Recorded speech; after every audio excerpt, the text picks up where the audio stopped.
A tutti i naviganti mi presento. Sono Teuta, regina degli Ardiei, e la mia storia è intrecciata con quella del mio popolo e delle nostre battaglie contro Roma. Ero la moglie di Agrone, un grande re degli Illiri. Dopo la sua morte assunsi la reggenza per conto di Pinne, figlio di Agrone e di un'altra sua moglie, Triteuta. Vivere in una società patriarcale non era facile per una donna come me. Tuttavia non mi sono mai tirata indietro. La pirateria era una parte essenziale della nostra cultura e della nostra sopravvivenza. Ma non ero solo una regina pirata, ero anche una stratega e una leader. Ho raccolto una flotta e un esercito e ho inviato le mie truppe in spedizione dichiarando che tutta la costa era territorio nemico. La mia storia è profondamente legata all'Adriatico, un mare che ha intrecciato la cultura illirica con la lingua indoeuropea. Ho sempre amato la mia terra e il mio popolo, che aveva radici nel modello italico. Questa terra rappresentava una geografia in cui il senso dell'appartenenza al mare significava attribuire una ragione ad un viaggio in cui le eredità e le identità conducevano oltre il concetto filosofico di infinito. La pirateria era una parte essenziale della nostra cultura.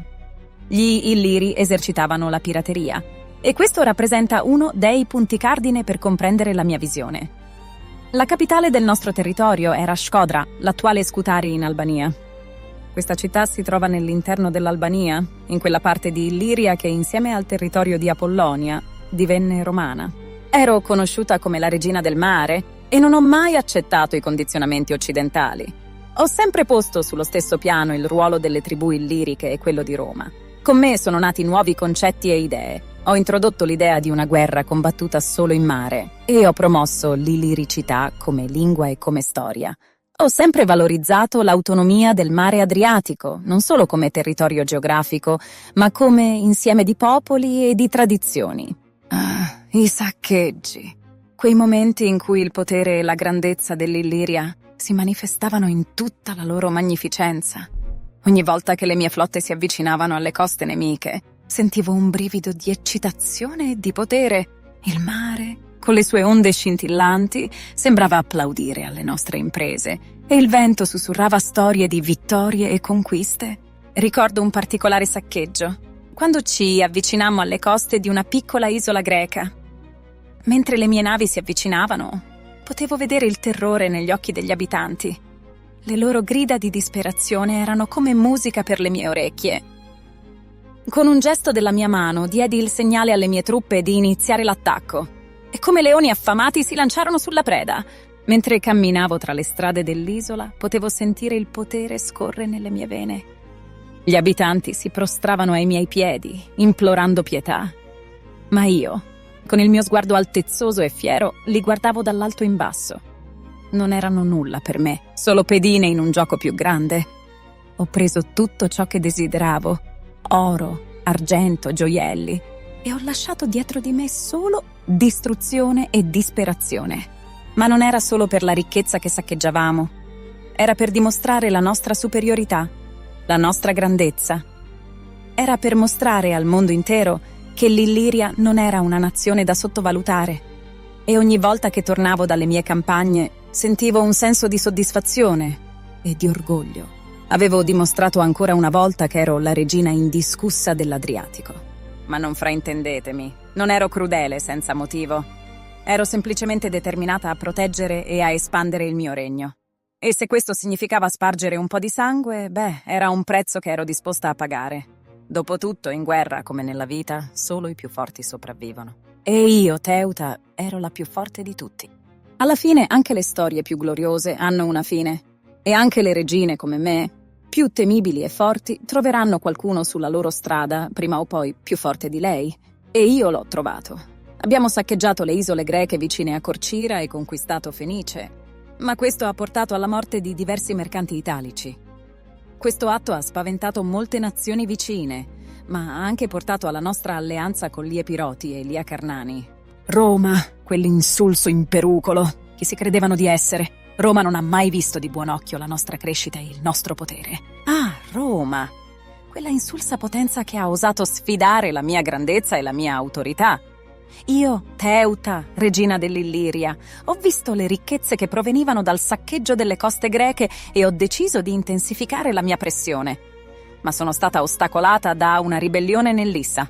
Il mio defunto marito Agrone aveva rafforzato il nostro potere militare e io ho continuato il suo lavoro, inviando flotte ed eserciti in terre ricche, bloccando i commerci italici nel basso Adriatico. Questo era il mio tentativo di controllare le coste greche dell'Epiro e della Macedonia e i loro commerci con l'Italia. Polibio, quell'omuncolo, quel pseudo-storico, ha osato descrivermi come una donna scostante, arrogante e superba. Ma chi era lui per giudicarmi? Quando gli ambasciatori romani vennero da me con le loro richieste, risposi con fermezza. Ho detto loro che lo Stato illirico avrebbe rispettato gli interessi di Roma, ma non avrei potuto fermare i miei cittadini nelle loro operazioni in mare. E quel giovane ambasciatore romano ha osato sfidarmi, dicendo che avrebbero usato la forza per correggere le nostre consuetudini. In risposta, ho fatto uccidere quel giovane ambasciatore. Era un messaggio chiaro a Roma. Ma Roma non ha ascoltato. Hanno dichiarato guerra contro di me nella primavera del 229 a.C. Ho allestito una flotta ancora più grande e l'ho inviata verso Corcira, le isole vicine e la costa dell'Epiro. Ma i Romani, con la loro astuzia, hanno conquistato Corcira e hanno avanzato verso la mia capitale. Roma ha inviato le sue legioni e la sua flotta contro di noi. Nonostante le nostre difese e le nostre alleanze, la potenza di Roma era troppo grande. Alla fine sono stata costretta a ritirarmi e a rifugiarmi a Rizone, nelle bocche di Cattaro. Ma non ho mai smesso di lottare. Ho continuato a resistere, a combattere per la mia terra e il mio popolo. Ma alla fine ho capito che non avremmo mai potuto vincere contro Roma. I Romani hanno continuato la loro avanzata, proteggendo e vincendo città dopo città, e alla fine ho dovuto mandare ambasciatori a Roma per negoziare. Ma le condizioni erano troppo umilianti. Mi hanno chiesto di ritirarmi dalla maggior parte delle terre illiriche, di pagare tributi e di rinunciare alla Bassa Illiria. Non avrei mai potuto accettare tali condizioni. E così, piuttosto che sottomettermi a Roma, ho scelto di porre fine alla mia vita. La mia fierezza e il mio orgoglio erano troppo grandi per permettere a Roma di vedermi sconfitta. Ogni notte sentivo il peso della corona sulla mia testa. La responsabilità di proteggere il mio popolo, di guidarli in battaglia, di assicurarmi che la nostra cultura e la nostra storia non fossero cancellate. E ogni decisione, ogni scelta, era un passo verso la nostra libertà o la nostra rovina. La mia storia è una testimonianza della forza e della determinazione del popolo illirico. Nonostante le avversità, nonostante le sfide, abbiamo combattuto con tutto il cuore e con tutta l'anima. E anche se alla fine abbiamo perso, il nostro spirito vive ancora oggi. Guardando il mondo di oggi, vedo che molte cose sono cambiate. Ma la lotta per la libertà, per l'indipendenza, per la dignità, quella rimane. E spero che la mia storia serva da monito. Non sottovalutate mai il potere di una donna determinata. E alla società moderna dico, ricordatevi sempre delle vostre radici, dei vostri antenati e delle battaglie che hanno combattuto per voi. Non permettete mai che la loro memoria venga dimenticata. Ricordatevi di me, non come una regina sconfitta, ma come una regina che ha combattuto con tutto il suo cuore e la sua anima contro l'oppressione di Roma. La mia storia è una testimonianza del coraggio e della determinazione del popolo illirico. Sono Teuta, regina degli Illiri, e questa è la mia storia, è la mia.